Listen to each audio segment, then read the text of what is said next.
சிங்கப்பைரவி சீரியல்ல இனி எபிசோட்ல நம்ம சிவா மருத்துவமனைக்கு தன்னோட பெரியம்மா பேரை வச்சதுனால மகா பயங்கர காண்டாகிறாங்க. இருந்தாலும் வெளியே காமிச்சிக்க முடியாது இல்லையா? அவங்களும் சேர்ந்து எனக்கு இதுல எந்த ஆட்சேபனையும் இல்லை, உங்க பேர் தானக்கா வச்சிருக்கான் அப்படின்னு பெருந்தன்மையா போயிடுறாங்களாம். அப்படிங்கிற மாதிரி நடிச்சுக்கிட்டு இருக்கிறாங்க.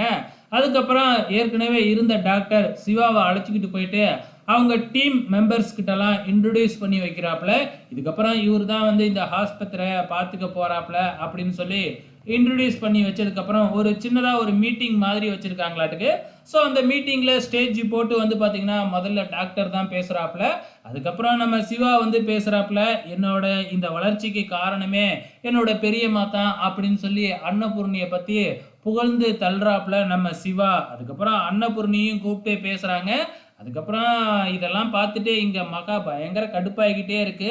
நான் தான் அவனோட அம்மா, ஆனால் என்னை பற்றி பேசவே இல்லையே அப்படிங்கிற மாதிரி கடுப்பில் உட்காந்துருக்குறாங்க. இதை கவனிக்கிற நம்ம அன்னபூர்ணி தான் மகாவை ஸ்டேஜுக்கு கூப்பிட்டு சால்வெல்லாம் போட்டு அதுக்கப்புறம் கௌரவப்படுத்துகிறாங்க. இப்போ ஃபங்க்ஷன்லாம் நடந்துக்கிட்டு இருக்கிறப்ப இந்த பக்கம் ஸ்னேகாவும் ஸ்னேகாவோட அப்பாவும் அங்கே வந்து, என்ன ஃப்ரீயாக சர்வீஸ் பண்ணுறியாமே, உன்னை மாதிரி எத்தனை பேர் ஃப்ரீயாக சர்வீஸ் பார்க்குறேன் அப்படின்னு சொல்லி இழுத்து மூடிட்டு போயிருக்கிறாங்க ஆஸ்பத்திரியெல்லாம், நீ எத்தனை நாள் தாக்கு பிடிக்கிறேன்னு பார்க்குறேன் அப்படின்னு நக்கல் பண்ணிட்டு போகிறாங்க. மறுநாள் காலையில் ஹாஸ்பிட்டலுக்கு நம்ம அன்னபூர்ணியும் சிந்துவும் வராங்க.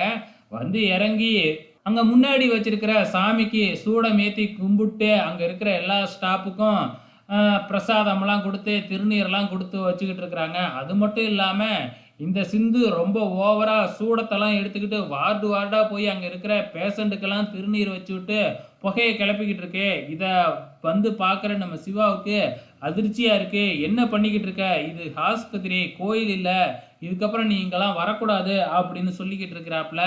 அப்கமிங்கில் என்ன நடக்கும் அப்படிங்கிறத பொறுத்திருந்து பார்க்கலாம்.